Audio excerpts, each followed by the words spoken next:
कहानी की शुरुआत 4 रग्बी प्लेयर्स से होती है जो मछली पकड़ने के लिए समंदर में निकले थे, लेकिन जब वापस लौटने का वक्त आया तो करीब 50 मीटर दूर उनका एंकर समुद्र की तलहटी में बुरी तरह फंस गया। वो महंगा एंकर छोड़ना नहीं चाहते थे, इसलिए कप्तान ने सबको मिलकर खींचने को कहा। चारों प्रोफेशनल एथलीट अपनी पूरी ताकत लगाकर रस्सी खींचने लगे।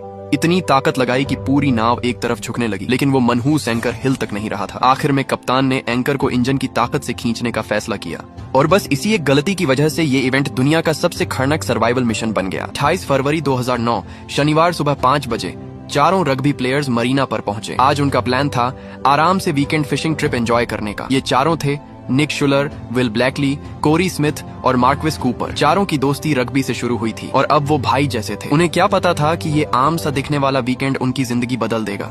विल पहली बार समंदर में जा रहा था, इसीलिए वो बहुत एक्साइटेड। उसने पूछा कि क्या समंदर बहुत उछाल मारेगा। मार्क्विस ने कहा थोड़ा बहुत हो सकता है, क्योंकि वो तूफान आने से पहले फिशिंग स्पॉट पर पहुंचना चाहता है। तूफान शब्द सुनते ही विल चौकन्ना हो गया। उसने पूछा कैसा मौसम है।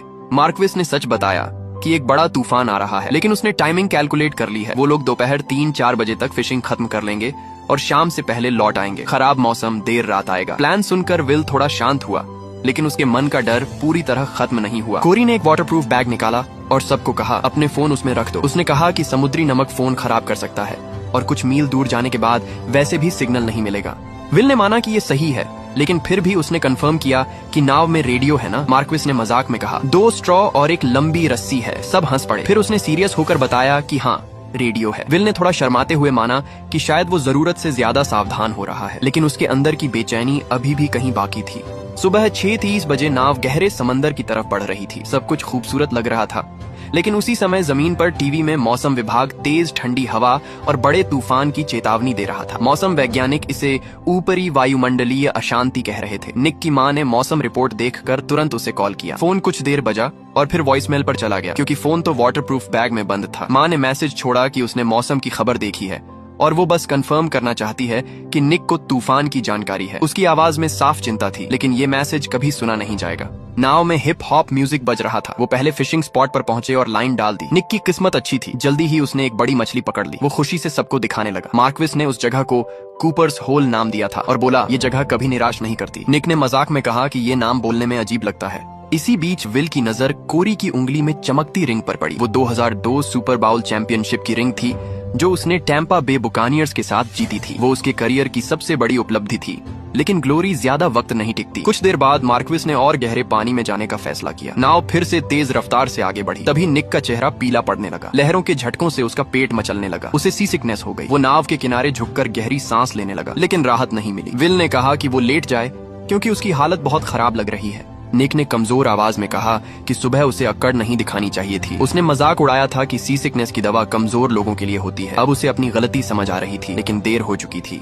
4 घंटे बाद सुबह 9 बजे वो मार्क्विस के पसंदीदा गोल्डन स्पॉट पर पहुंचे। इंजन बंद किया गया और एंकर डालने की तैयारी हुई। मार्क्विस ने खास तौर पर कहा कि रस्सी टाइट रखकर धीरे धीरे एंकर नीचे छोड़ो। पिछली बार गलती से एंकर खो दिया था। दोपहर 1 बजे तक आसमान काला होने लगा। तूफान करीब आ रहा था। उन्होंने तुरंत वापस लौटने का फैसला किया। कोरी एंकर उठाने लगा, लेकिन एंकर फंस चुका था। उसने पूरी ताकत लगाई, लेकिन रस्सी सीधी तनी रही। एंकर नहीं हिला। मार्क्विस भी जुड़ गया। फिर चारों ने मिलकर खींचा, लेकिन एंकर समुद्र की चट्टानों में बुरी तरह अटका था। आसमान और काला हो रहा था। बिजली गरज रही थी। मार्क्विस ने फैसला किया कि इंजन से खींचते हैं। इंजन स्टार्ट हुआ। नाव आगे बढ़ी। रस्सी और तनी। उसने सबको पकड़कर रहने को कहा। नाव जोर से हिल सकती है। उसने धीरे धीरे एक्सेलरेटर बढ़ाया। इंजन गरजा, लेकिन रस्सी पीछे से नाव को नीचे खींच रही थी। नाव का अगला हिस्सा ऊपर उठ गया। पिछला हिस्सा पानी में धंस गया। नाव खतरनाक एंगल पर झुक गई। चारों लोग रेलिंग पकड़कर लटके हुए थे। उनकी पूरी नजर पीछे की तनी रस्सी पर थी। किसी ने सामने से आती खतरे की दीवार नहीं देखी। एक विशाल लहर सामने से उठ रही थी। आसमान काला था और वो लहर एक चलती हुई पानी की दीवार जैसी दिख रही थी। जब उन्हें रोशनी का बदलाव और अजीब गरज सुनाई दी, तब तक बहुत देर हो चुकी थी। वो विशाल लहर सीधे नाव के अगले हिस्से से टकराई। नाव ऐसे पलटी जैसे किसी दैत्य ने उसे हाथ से थप्पड़ मारा हो। सब कुछ उल्टा पुल्टा हो गया। जब वो पानी के ऊपर आए तो उन्होंने देखा नाव पूरी तरह उलट चुकी थी। उनकी सुरक्षा अब सिर्फ एक उलटी पड़ी नाव की खाली खोल बन चुकी थी। चारों एक दूसरे के नाम चिल्लाने लगे, कंफर्म करने के लिए कि सब जिंदा हैं। मार्क्विस ने सबको नाव के पास आने को कहा। उलटी नाव थोड़ी फ्लोट कर रही थी, सहारा दे सकती थी। उन्होंने कोशिश की नाव को सीधा करने की, लेकिन कोई फायदा नहीं हुआ। तभी विल को याद आया एंकर की रस्सी अभी भी जुड़ी है। वही वजन नाव को नीचे खींच रहा है, लेकिन कांटे कैसे? कोई चाकू नहीं था। विल पानी में डुबकी लगाकर गया और प्रोपेलर के तेज किनारे से रस्सी काट दी। रस्सी कटने के बाद भी हालत ज्यादा नहीं बदले, नाव अब भी उलटी ही थी। लगभग 30 मिनट तक समुद्र में भटकने के बाद मार्क्विस के दिमाग में एक नया प्लान आया। उसने कहा कि जो रस्सी अभी काटी है उसे नाव के एक साइड में बांधकर सब मिलकर खींचते हैं, शायद रस्सी के सहारे नाव को पलट सकें। सुनने में प्लान ठीक लगा तो चारों फिर जुट गए। उसी समय जमीन पर तूफान तेज होता जा रहा था। मौसम विभाग बता रहा था कि ये तूफान 2nd कैटेगरी हरिकेन की ताकत तक पहुंच सकता है। पाउला ने फिर से निक को फोन किया, लेकिन इस बार भी सीधा वॉइसमेल। उसने मैसेज छोड़ा कि तूफान बहुत खतरनाक लग रहा है और उम्मीद है वो लोग लौट रहे होंगे। उसकी आवाज में डर साफ था, लेकिन वो मैसेज भी कभी नहीं सुना जाएगा क्योंकि फोन समंदर में बंद पड़े थे। उलटने के करीब 5 घंटे बाद चारों को समझ आ गया कि नाव सीधी करना लगभग नामुमकिन है। नाव भारी थी और ठंडे पानी में उनकी ताकत तेजी से खत्म हो रही थी। हर कोशिश में एनर्जी जा रही थी और इस बर्फ जैसे ठंडे पानी में ताकत ही जिंदगी थी। धीरे धीरे सबको मानना पड़ा कि वो इस नाव को नहीं पलट सकते।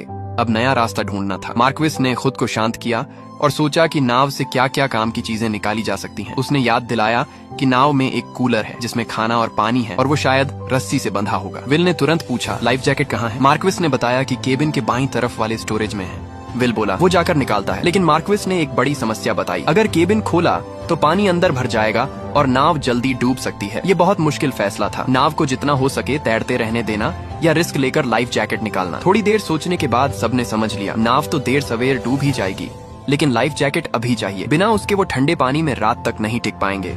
मार्क्विस ने खुद जाने का फैसला किया। कप्तान होने के नाते वो जिम्मेदारी ले रहा था, लेकिन दिक्कत ये थी कि उसने मोटे कपड़े पहन रखे थे जिनसे वो पानी में डूब नहीं पा रहा था। उसने शर्ट उतार दी, भले इससे उसे और ठंड लगे। गहरी सांस लेकर वो पानी में डूब गया। इस बार वो सफल हुआ। अंधेरे पानी में टटोलते हुए उसने केबिन का हैंडल पकड़ा। ऊपर बाकी तीनों ने महसूस किया कि नाव थोड़ी और नीचे जा रही है, लेकिन कुछ ही पल में वो रुक गई। थोड़ी देर बाद मार्क्विस पानी से बाहर आया, हाथ में लाइफ जैकेट लिए। तीनों ने राहत की सांस ली। फिर वो दोबारा गया और 2 और लाइफ जैकेट निकाल लाया। थोड़ा आराम करने के बाद वो तीसरी बार गया और इस बार फ्लेयर गन लेकर आया। ये असली उम्मीद थी। फ्लेयर मतलब सिग्नल भेजने का मौका। अगर कोई जहाज पास से गुजरा तो शायद देख ले।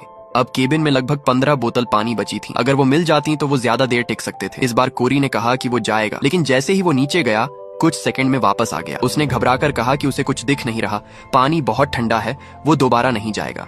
तभी दूर से एक आवाज आई, जहाज का हॉर्न। चारों अचानक जोश में चिल्लाने लगे। उन्होंने हाथ हिलाए, फ्लेयर चलाया। वो पागलों की तरह चिल्ला रहे थे, उम्मीद कर रहे थे कि जहाज उन्हें देख ले, लेकिन जहाज अपनी दिशा में चलता रहा। हॉर्न की आवाज धीरे धीरे दूर होती गई। जहाज अंधेरे और तूफान में गायब हो गया। उनकी आवाजें धीरे धीरे थम गईं। कुछ पल पहले की उम्मीद अब फिर से खालीपन में बदल गई थी। अचानक निक को याद आया, उसका बैग, उसमें फोन है। अगर वो बैग मिल जाए तो शायद कॉल कर सकें। ये सोचकर सबके अंदर फिर उम्मीद जगी। निक ने कहा, उसे थोड़ा आराम चाहिए ताकि शरीर थोड़ा गर्म हो जाए, फिर वो डुबकी लगाएगा। इसी बीच माहौल थोड़ा हल्का करने के लिए विल ने मजाक किया। उसने कोरी से पूछा कि क्या इससे भी बुरा कुछ हो सकता है, जैसे पिछले साल डेट्रॉइट की टीम का 0-60 का रिकॉर्ड। सब थके हुए थे, फिर भी हल्की सी हंसी निकल गई। कोरी बोला कि शायद ये पहली बार है जब वो कहेगा कि काश वो अभी डेट्रॉइट में होता। जमीन पर पाउला और निक की माँ फोन पर बात कर रही थी। दोनों परेशान थीं क्योंकि किसी से संपर्क नहीं हो पा रहा था। आखिर उन्होंने पुलिस को कॉल करने का फैसला किया। समंदर में निक ने ताकत जुटाई और डुबकी लगाकर बैग निकाल लाया। तीनों खुश हो गए। उन्होंने फोन निकाले और कॉल करने की कोशिश की, लेकिन कोई सिग्नल नहीं। निक गुस्से और निराशा में चिल्लाया, 911 तो हर जगह लगना चाहिए ना, सैटेलाइट वगैरह कुछ नहीं होता।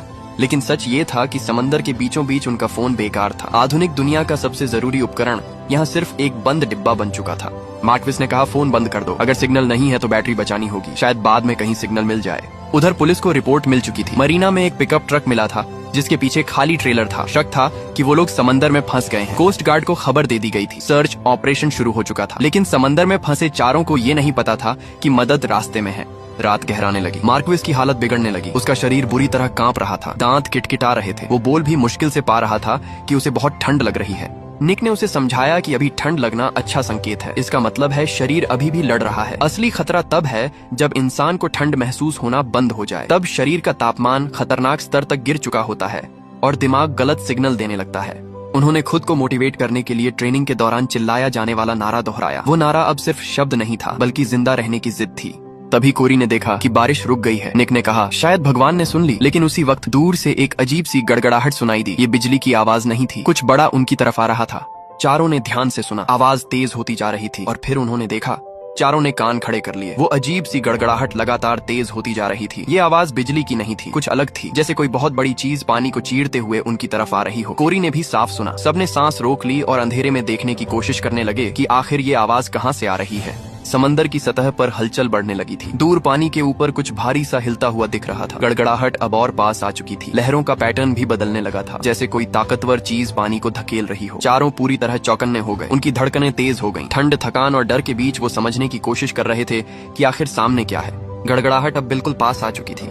तभी एक बहुत बड़ी लहर दीवार की तरह पूरी तबाही लेकर उनकी तरफ दौड़ी। उसका जोर इतना भयानक था कि चारों को नाव से अलग अलग दिशाओं में उछालकर फेंक दिया। दुनिया फिर से घूमने लगी। ऊपर नीचे सब उल्टा पुल्टा हो गया। चारों तरफ से समुद्र का पानी टूट कर आया और सब कुछ निगल गया। कानों में बस टेढ़ी मेढ़ी चीखों की आवाज गूंज रही थी, जो पानी के अंदर दबकर अजीब और दूर सी लग रही थी।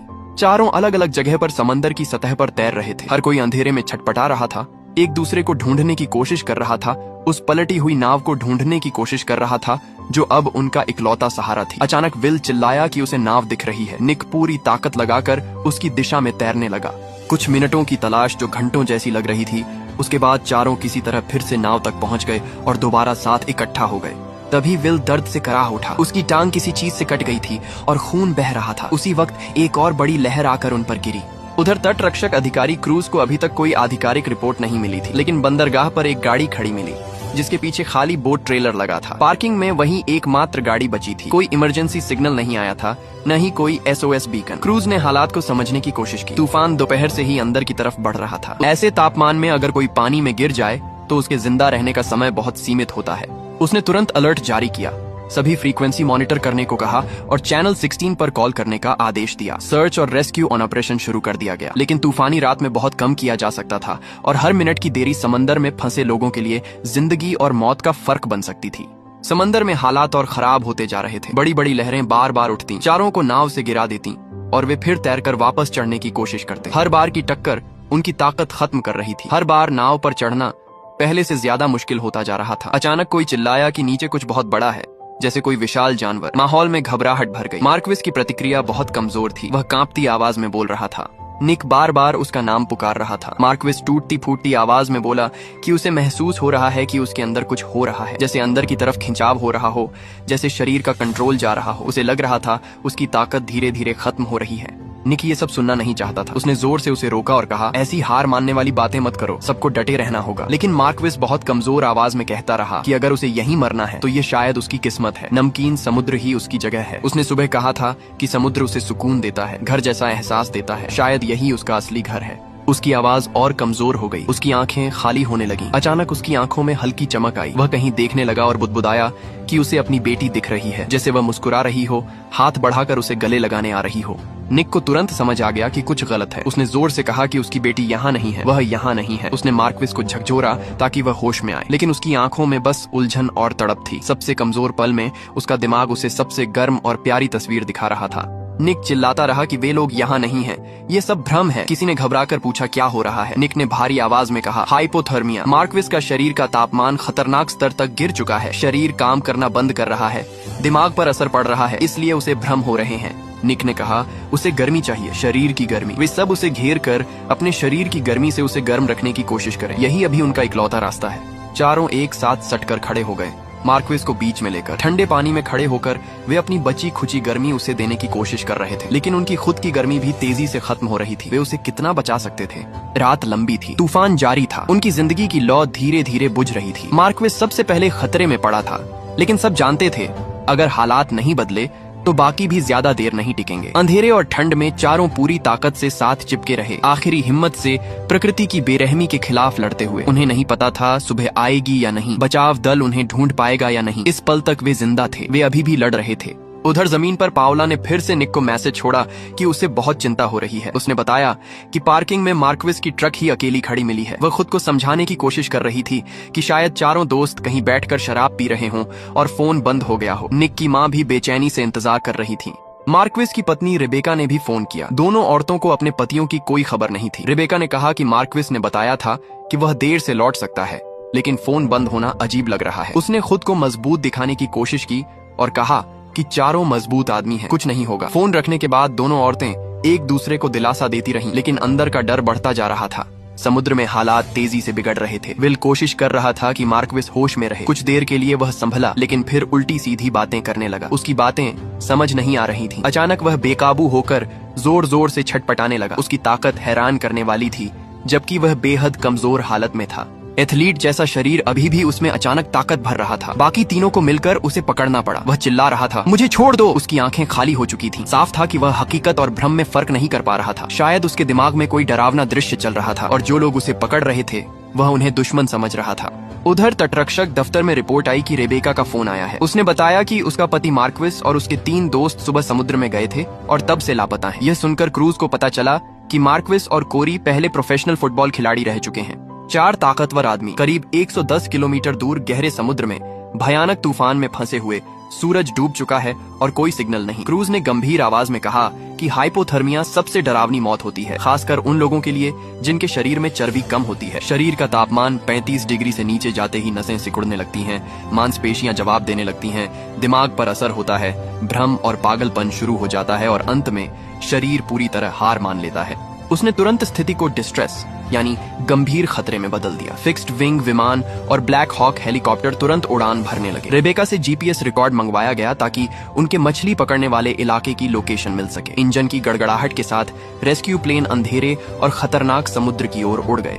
समुद्र में फिर बारिश शुरू हो गई। निक को अचानक एहसास हुआ कि यह एक मौका है। उसने चिल्लाकर मार्क्विस से कहा, मुंह खोलो और बारिश का पानी पियो। उसी समय उसने महसूस किया कि कोरी का दिल बहुत तेज धड़क रहा है, जैसे छाती से बाहर निकल आएगा। यह भी हाइपोथर्मिया का असर था।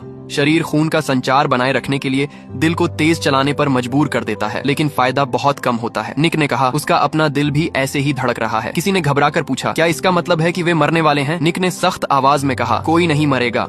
आसमान में रेस्क्यू प्लेन उड़ रहे थे। पायलट ने रेडियो पर बताया कि कुछ भी साफ दिखाई नहीं दे रहा। विजिबिलिटी लगभग 0 है। तूफानी लहरें और बारिश की परतें सब कुछ धुंधला कर रही थीं। ऐसे हालात में खोज करना अंधेरे में काली सुई ढूंढने जैसा था। हर मिनट की देरी किसी की जान ले सकती थी।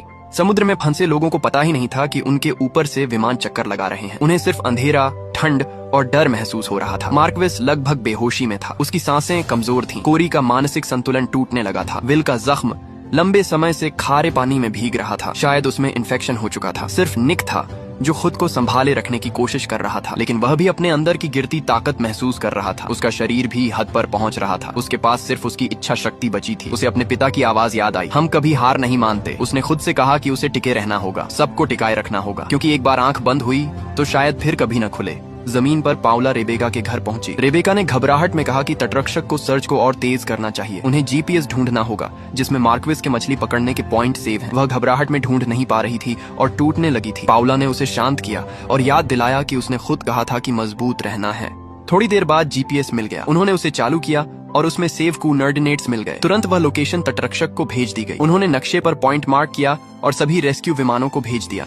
समुद्र में हालत और बिगड़ गई। मार्क्विस और कोरी दोनों की हालत खराब थी। कोरी कह रहा था कि उसे बहुत गर्मी लग रही है। विल ने कहा, यह भ्रम है, दिमाग धोखा दे रहा है। तभी एक और विशाल लहर आई और मार्क्विस को बहा कर ले गई। उसकी लाइफ जैकेट फिसल गई और वह समुद्र में डूब गया।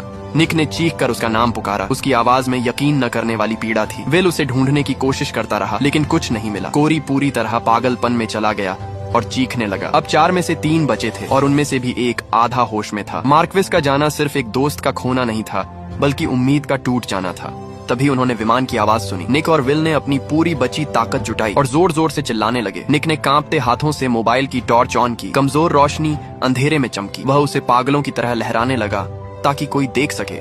विमान में बैठे एक ऑब्जर्वर ने कहा कि उसे शायद कोई हल्की रोशनी दिखी। सबने सांस रोक ली। दूरबीन और नाइट विजन से उस दिशा में देखा गया, लेकिन जांच के बाद जवाब आया कि वह सिर्फ बिजली की चमक का पानी में प्रतिबिंब था। मौसम और खराब हो रहा था। उन्हें ऊंचाई लेनी पड़ी। वापसी का आदेश दिया गया।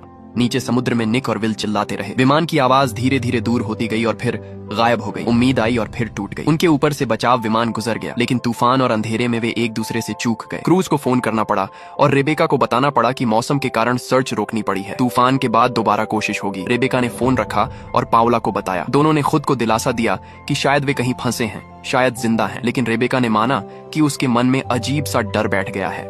सुबह होने लगी। समुद्र में अब सिर्फ निक और विल दिख रहे थे। कोरी भी गायब हो चुका था। निक उसका नाम पुकारता रहा, गला बैठ गया था। कोई जवाब नहीं आया। विल ने आखिर वह बात कह दी जिसे वे दोनों जानते थे। वे चले गए। मार्क्विस और कोरी दोनों निक इस सच्चाई को मान नहीं पा रहा था। कल तक 4 दोस्त थे, हंसते हुए निकले थे। अब सिर्फ 2 बचे थे, अनंत समुद्र में तैरते हुए। विल ने टूटती आवाज में कहा कि मार्क्विस और कोरी उनसे ज्यादा मजबूत थे। फिर भी समुद्र ने उन्हें हरा दिया। उसने पूछा वे कितनी देर और टिक पाएंगे। निक ने कहा कि कम शरीर की चर्बी ने उन्हें नुकसान पहुंचाया। उसके कपड़े भले गीले थे लेकिन थोड़ी गर्मी दे रहे थे। उसने विल से कहा कि कुछ पहनने को ढूंढे, लेकिन विल ने मना कर दिया। वह दोबारा पानी में नहीं उतरना चाहता था।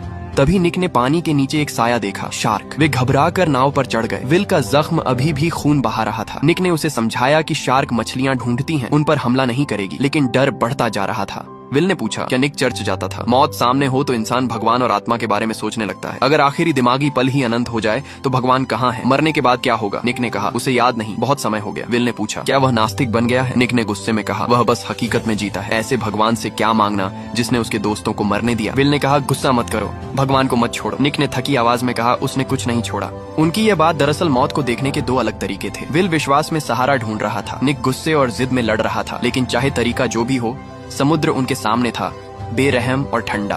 बेस पर सुबह की हलचल शुरू हो चुकी थी। कप्तान क्रूज ने साफ कहा कि परिवार वालों को तुरंत जानकारी दी जाए ताकि उन्हें सबसे बुरी खबर किसी अचानक टीवी रिपोर्ट से न मिले। एक अधिकारी ने पूछा कि क्या ऑपरेशन को सर्च एंड रिकवरी यानी सिर्फ शव ढूंढने की कार्रवाई में बदल दिया जाए? कप्तान ने सख्ती से मना कर दिया। उसने कहा अभी नहीं, अभी उम्मीद बाकी है। दिन निकलने के बाद उनके पास ज्यादा फायदा होगा। उसने एक बड़े रेस्क्यू जहाज को भी रवाना करने का आदेश दिया।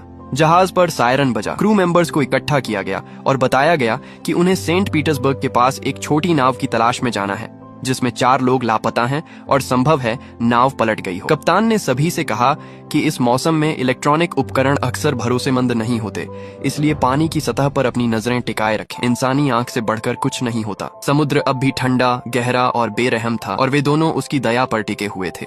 सूरज ऊपर आने लगा लेकिन ठंड कम नहीं हुई। उनके शरीर सुन्न पड़ रहे थे। निक महसूस कर रहा था कि उसकी उंगलियां कड़ी हो चुकी हैं, होंठ कांप रहे हैं और हर सांस लेना मुश्किल होता जा रहा है। विल की हालत भी खराब थी। दोनों को समझ आ रहा था कि अगर जल्दी मदद नहीं पहुंची तो ज्यादा देर टिकना मुश्किल होगा। फिर भी वे एक दूसरे को देख रहे थे, जैसे सिर्फ साथ बने रहना ही उन्हें जिंदा रखे हुए है। आसमान हल्का होने लगा था लेकिन राहत अभी भी दूर थी। वे नहीं जानते थे कि कोई उन्हें ढूंढ रहा है या नहीं। उन्हें बस इतना पता था कि वे अब भी सांस ले रहे हैं और जब तक सांस चल रही है तब तक लड़ाई खत्म नहीं हुई। जमीन पर निक की मां मार्सिया को पता चलता है कि कोस्ट गार्ड ने सर्च और रेस्क्यू मिशन रोक दिया है। ये सुनकर वो गुस्से में फट पड़ती है। निक की उंगलियां ठंड से सुन्न हो चुकी हैं। वो दर्द से चिल्ला रहा है। एक और बड़ी लहर आती है और दोनों को पानी के अंदर पटक देती है। वो पूरी ताकत लगाकर फिर से ऊपर आते हैं। विल कहता है कि ये बहुत खराब आइडिया है, वो डूब सकते हैं। निक जवाब देता है कि वैसे भी वो डूब सकते हैं, लेकिन कम से कम नाव से बंधे रहेंगे तो एक उम्मीद रहेगी। थोड़ी हिचकिचाहट के बाद विल भी खुद को नाव से बांध लेता है। अब चाहे लहरें कितनी भी तेज हों, वो अलग नहीं होंगे, लेकिन अगर नाव डूब गई तो वो भी उसके साथ नीचे चले जाएंगे।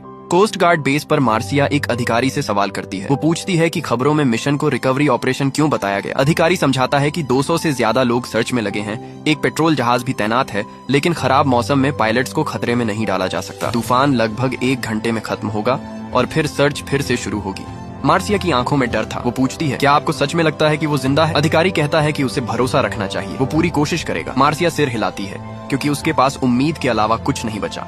समुद्र में दोनों बार बार लहरों से नीचे गिरते और फिर नाव पर चढ़ते हैं। वो पूरी तरह टूट चुके हैं लेकिन अभी जिंदा है। अचानक उन्हें हवाई जहाज की आवाज सुनाई देती है। दोनों आखिरी ताकत लगाकर हाथ हिलाते हैं। विल कहता है अब दिन निकल आया है, वो हमें जरूर देख लेंगे। लेकिन विमान बिना कोई प्रतिक्रिया दिए आगे उड़ जाता है। वो धीरे धीरे आसमान में गायब हो जाता है। दोनों निराश होकर उसे जाते देखते हैं। अब दिन है, उनके चमकीले लाइफ जैकेट साफ दिख रहे हैं, फिर भी किसी ने उन्हें नहीं देखा। उम्मीद फिर से आई और फिर चली गई। कुछ देर की खामोशी के बाद निक थके हुए स्वर में कहता है कि उन्हें पानी में 24 घंटे हो चुके हैं। विल पूछता है कि कोस्ट गार्ड कब तक खोज बंद रखेगा। निक कहता है कि उसे नहीं पता। विल कहता है कि अगर उन्हें खाना ढूंढने के लिए पानी में जाना है तो अभी जाना चाहिए जब तक रोशनी है।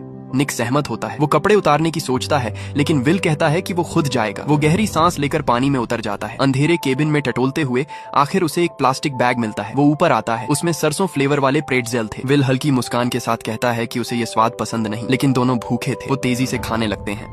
अचानक विल दूर इशारा करता है और पूछता है वो जमीन है क्या? निक देखता है, दूर कुछ ऐसा दिख रहा था जैसे जमीन की परछाई हो। दोनों को एक जैसा ही दिखाई दे रहा था। निक फोन निकालता है लेकिन उंगलियां सुन्न है। विल फोन चलाता है। स्क्रीन पर नो सिग्नल दिखता है। निक उलझन में पूछता है क्या ये भ्रम हो सकता है? विल कहता है 2 लोग एक जैसा भ्रम कैसे देख सकते हैं? कई घंटों से कोई विमान नहीं दिखा। विल कहता है या तो अभी तैरकर वहां पहुंचते हैं या फिर कभी नहीं। वो एक और रात नहीं झेल पाएंगे। दोनों रस्सी खोलते हैं और उस दिशा में तैरने लगते हैं, लेकिन कुछ ही देर में विल को एहसास होता है कि कुछ गलत है। वो चिल्लाता है कि वो जमीन नहीं, भ्रम है। शरीर की कमजोरी दिमाग से खेल कर रही है। इससे भी बुरा ये कि जब वो पीछे मुड़कर नाव की तरफ देखता है तो नाव भी नहीं दिखती। वो भ्रम के पीछे तैरते हुए नाव से बहुत दूर आ गए थे। दोनों एक दूसरे का नाम चिल्लाते हैं। अंधाधुंध पानी में तैरते हुए उलटी पड़ी नाव ढूंढने की कोशिश करते हैं। आखिरकार निक नाव ढूंढ लेता है और उसे चिपक जाता है। वो विल को पुकारता रहता है। थोड़ी देर बाद विल भी नाव तक पहुंच जाता है। दोनों फिर से साथ हो जाते हैं। कोस्ट गार्ड बेस पर कैप्टन क्रूज लगातार सर्च ऑपरेशन को कोऑर्डिनेट कर रहा था, लेकिन अब तक कोई टारगेट नहीं मिला था। रिपोर्ट आई कि उन्होंने 66 नॉटिकल माइल तक सर्च कर लिया है और अंधेरा होने तक जारी रखेंगे। समुद्र की सतह पर कुछ भी नजर नहीं आ रहा था। वो लोग अब 30 घंटे से समुद्र में भटके हुए थे। समुद्र में निक देखता है कि विल बहुत ज्यादा शांत हो गया है। वो पूछता है, तू ठीक है ना? विल बिखरी हुई आवाज में कहता है कि वो बस सोच रहा है। वो सोच रहा था कि नाव अभी तक पूरी तरह डूबी क्यों नहीं है। वो ये भी सोच रहा था कि अगर उसकी मौत हो गई तो लोग उसकी फ्यूनरल में क्या कहेंगे। यहाँ तक कि उसे शक होने लगता है कि क्या उसकी लाश कभी मिलेगी भी या नहीं। विल का दिमाग अब ठीक से काम नहीं कर रहा था। वो बुदबुदाने लगता है कि उसे उस लड़की से शादी कर लेनी चाहिए थी और उसे 1.5 कैरेट की डायमंड रिंग दिलानी चाहिए थी। वो कल्पना करने लगता है कि अगर उसने उससे शादी की होती तो वो इस ट्रिप पर जाने से मना कर देती। तब वो अभी घर पर होता, उसके साथ बच्चों की प्लानिंग कर रहा होता। विल कमजोर आवाज में निक से कहता है कि क्या वो उसके माता पिता को कुछ बता सकता है। वो पूरे वाक्य भी नहीं बना पा रहा था, बस बार बार यही कह रहा था, मेरी मम्मी को बता देना। निक मना कर देता है। वो कहता है कि वो उसके माता पिता को कुछ नहीं बताएगा क्योंकि विल खुद जाकर बताएगा, लेकिन विल बार बार वही दोहराता रहता है। फिर अचानक वो कहता है कि उसे बहुत गर्मी लग रही है, उसे ठंड नहीं लग रही। वो कहता है कि बस थोड़ा और गर्म होना चाहता है। निक समझ जाता है कि ये हाइपोथर्मिया का आखिरी स्टेज है। जब इंसान को ठंड की जगह गर्मी महसूस होने लगे तो इसका मतलब होता है कि दिमाग ने शरीर के तापमान को समझना बंद कर दिया है। मौत बहुत करीब होती है। विल अपने कपड़े उतारने लगता है। निक पूरी ताकत से उसे रोकता है और चिल्लाता है कि ऐसा मत कर। तभी एक और बड़ी लहर आती है और विल को पानी में बहा ले जाती है। निक रस्सी पकड़कर पूरी ताकत से उसे वापस खींच लेता है, लेकिन तब तक विल बेहोश हो चुका था। एक और जबरदस्त लहर आती है। इस बार विल का शरीर लहरों में खो जाता है और अंधेरे समुद्र में गायब हो जाता है। निक जोर जोर से विल का नाम चिल्लाता है, लेकिन जवाब में सिर्फ समुद्र की आवाज आती है। विल चला गया था, मार्क्विस चला गया था, कोरी भी चला गया था। कभी 4 जिगरी दोस्त थे, अब सिर्फ निक अकेला बचा था, अंधेरे समुद्र में तैरता हुआ। वो गुस्से में आसमान की तरफ चिल्लाता है, गालियां देता है, अपने अंदर का सारा दर्द, गुस्सा और बेबसी बाहर निकाल देता है। वो खुद से पूछता है, मैं ही क्यों जिंदा बचा, बाकी तीनों क्यों चले गए। उसके दिमाग में उसके पिता की आवाज गूंजती है, हारने वालों में कभी शामिल मत होना। लेकिन इस पल निक को समझ नहीं आ रहा था कि वो किसके लिए लड़ रहा है। उसके सारे दोस्त मर चुके थे। वो अकेला समुद्र में था। रेस्क्यू शायद कभी नहीं आने वाला था, लेकिन वो अब भी जिंदा था। वो अभी सांस ले रहा था। जब तक सांस बाकी है उसे लड़ते रहना होगा। वो ये अपने 3 दोस्तों का कर्ज मानता है। उसे जिंदा रहना होगा ताकि वो उनकी कहानी दुनिया तक पहुंचा सके, ताकि उनके घर वालों को पता चले कि उन्होंने आखिरी सांस तक कितनी बहादुरी से लड़ाई लड़ी। निक नाव को कसकर पकड़े रहता है। अंधेरा और गहरा हो जाता है। वो अकेले ही अपनी जिंदगी की लड़ाई जारी रखता है। बेस पर एक अधिकारी सबको संबोधित करते हुए कहता है कि वो समझता है सब लोग क्या महसूस कर रहे हैं, लेकिन अभी वो यहाँ से जा नहीं सकते। उम्मीद ही उनकी सबसे बड़ी ताकत है और यही उनके पास बची हुई आखिरी चीज है। वो सबसे कहता है कि भगवान पर भरोसा रखें, दुआ करें कि उन लड़कों को ढूंढ लिया जाए और उन्हें सुरक्षित घर वापस लाया जा सके। कुछ समय बाद आदेश आता है कि सर्च ऑपरेशन खत्म किया जाए और सब यूनिट्स वापस लौट आए। कई नाविक मायूस हो जाते हैं। फिर भी कुछ लोग आपस में कहते हैं कि बस कुछ मिनट और खोज लेते हैं। वो हार मानना नहीं चाहते थे, वो एक आखिरी कोशिश करना चाहते थे। इधर पावला फिर से निक को कॉल करती है। कॉल फिर वॉइसमेल पर चली जाती है। वो मैसेज छोड़ते हुए कहती है कि बहुत देर हो चुकी है, सब बहुत परेशान है। वो मजाक में कहती है, क्या तुम सस्पेंस बना रहे हो? लेकिन कुछ ही सेकंड में उसकी आवाज भर्रा जाती है। वो कहती है कि उसे उम्मीद है सब ठीक होंगे, शायद सिग्नल के बाहर होंगे, लेकिन उसके दिल में डर है कि शायद वो उसे दोबारा कभी नहीं देख पाएगी। उसकी आवाज टूट जाती है और वो रोते हुए फोन काट देती है। मार्सिया उसके पास आती है और उसे गले लगा लेती है। मार्सिया कहती है कि उसे यकीन है निक जिंदा है। वो महसूस कर सकती है कि वो कहीं ना कहीं अभी भी बाहर है। वो कहती है कि चलो दोनों मिलकर उससे बात करते हैं दिल से, ताकि वो जहां भी हो उसे लगे कि वो अकेला नहीं है। दोनों औरतें एक दूसरे को पकड़कर रोती हैं और खुले समुद्र की तरफ दुआ करती हैं। समुद्र में निक अब पूरी तरह थक चुका है। वो कभी होश में होता है, कभी आधा बेहोश। समुद्र की आवाज पागलों की तरह उसके चारों तरफ गूंज रही है। वो खाली समुद्र की तरफ चिल्लाता है, लेकिन उसकी आवाज बेकार जा रही है। समुद्र में भटके हुए 22 घंटे हो चुके थे। निक को भ्रम होने लगते हैं। उसे अपने दोस्तों की हंसी सुनाई देती है। वो उनके साथ बिताए हुए पल देखता है। वो सब कुछ इतना असली लगता है जैसे हाथ बढ़ाकर छू सकता हो, लेकिन जैसे ही वो पकड़ने की कोशिश करता है सब हवा में गायब हो जाता है। फिर निक एक फैसला करता है। वो उस रस्सी को खोलने लगता है जिसने उसे नाव से बांध रखा था। वही रस्सी जिसने तूफान में उसकी जान बचाई थी। उसकी उंगलियां जमी हुई और भारी थीं, लेकिन वो धीरे धीरे गांठ खोल देता है। रस्सी ढीली हो जाती है। अब वो आजाद था।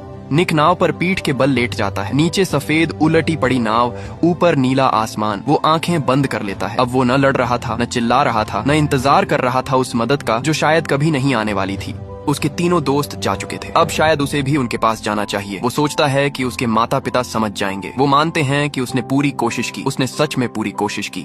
उसकी सांसें धीमी और शांत होने लगती हैं। उसका शरीर ढीला पड़ जाता है। धूप उसके चेहरे पर गर्माहट देती है। लहरें नाव को हल्के हल्के झुला रही हैं। सब कुछ अजीब तरह से शांत लगता है, जैसे अब दर्द नहीं है, ठंड नहीं है, अकेलापन नहीं है। वो सोचता है शायद बस सो जाऊं और सब खत्म हो जाएगा। वो कल्पना करता है कि सपने में वो मार्क्विस, कोरी और विल से मिलेगा। वो सब फिर साथ होंगे, कभी अलग नहीं होंगे। लेकिन ठीक उसी पल एक रेस्क्यू बोट वहां से गुजरती है। वो उसे देख लेती है। उसी क्षण जब निक ने आंखें बंद कर दी थीं, जब उसने आखिरकार लड़ना छोड़ दिया था, तभी चमत्कार होता है। बेस पर तुरंत रिपोर्ट पहुंचती है कि एक टारगेट मिला है। कैप्टन क्रूज तुरंत आदेश देता है कि सभी हेलीकॉप्टर उस लोकेशन पर जाएं। वो 2 दिन से इसी पल का इंतजार कर रहे थे। रेस्क्यू हेलीकॉप्टर उड़ान भरता है और उस जगह पहुंचता है। ऑब्जर्वर रिपोर्ट करता है कि एक वयस्क पुरुष दिखाई दे रहा है। हेलीकॉप्टर निक के ऊपर मंडराता है। निक सिर उठाता है। वो हेलीकॉप्टर देखता है, लेकिन वो इतना कमजोर है कि समझ नहीं पाता कि ये सच है या फिर एक और भ्रम। बेस पर सब लोग सांस रोक कर बैठे हैं। कैप्टन क्रूज पूछता है, क्या वो जिंदा है? कुछ सेकंड बाद जवाब आता है, टारगेट जिंदा है। लेकिन कैप्टन खुश नहीं होता। वो तुरंत पूछता है कि बाकी 3 कहाँ हैं? वो कहता है कि सर्च जारी रहनी चाहिए, उन्हें बाकी तीनों को भी ढूंढना है। निक को ऊपर खींच लिया जाता है। उससे पूछा जाता है उसका नाम क्या है। वो भारी और टूटी आवाज में कहता है, मेरा नाम निक है। ये नाम रेडियो के जरिए बेस तक पहुंचता है। मार्सिया का फोन बजता है। वो कॉल उठाती है और जोर से चिल्ला पड़ती है। वो और पाउला एक दूसरे को गले लगाकर रोने लगती हैं। लेकिन दूसरी तरफ एक और घर में फोन बजता है। वहाँ कोई कॉल नहीं उठाता, क्योंकि वहाँ पहले ही समझ आ चुका था कि उनका अपना वापस नहीं आ रहा। हेलीकॉप्टर सुरक्षित जगह की ओर उड़ जाता है। नीचे सफेद उलटी पड़ी नाव समुद्र में तैरती रह जाती है। वही नाव जिसने 4 दोस्तों की हंसी, डर, हिम्मत और आखिरी पल देखे थे, अब वो अकेली तैर रही थी, इस दुखद कहानी की गवाह बनकर। सर्च कई दिन तक जारी रहती है, लेकिन मार्क्विस, कोरी और विल कभी नहीं मिलते। समुद्र ने उन्हें अपने अंदर समा लिया था। निक अकेला सर्वाइवर था, वही अकेला इंसान जो उस समुद्र की कहानी सुना सकता था। वो बच गया, लेकिन एक मायने में उसका एक हिस्सा हमेशा उस समुद्र में ही रह गया। उसके 3 दोस्तों की मुस्कान, उनकी हिम्मत, उनकी आखिरी लड़ाई, ये सब उसकी जिंदगी का हिस्सा बन गए। वो जिंदा है ताकि वो उन्हें याद रख सके, ताकि दुनिया जान सके कि उन्होंने आखिरी सांस तक कैसे लड़ाई लड़ी। ये सिर्फ सर्वाइवल की कहानी नहीं है, ये इंसानियत, दोस्ती, प्यार और हिम्मत की कहानी है। ये उस सीख की कहानी है जो उसके पिता ने दी थी, कभी हार मत मानो। वही सीख मौत और जिंदगी के बीच उसके लिए रोशनी बन गई। 28 फरवरी 2003 को 4 दोस्त समुद्र में गए थे। वापस सिर्फ एक आया। लेकिन जो 3 वापस नहीं आए, उनकी कहानी, उनकी हिम्मत, उनकी जिंदगी निक की जुबानी हमेशा दुनिया याद रखेगी।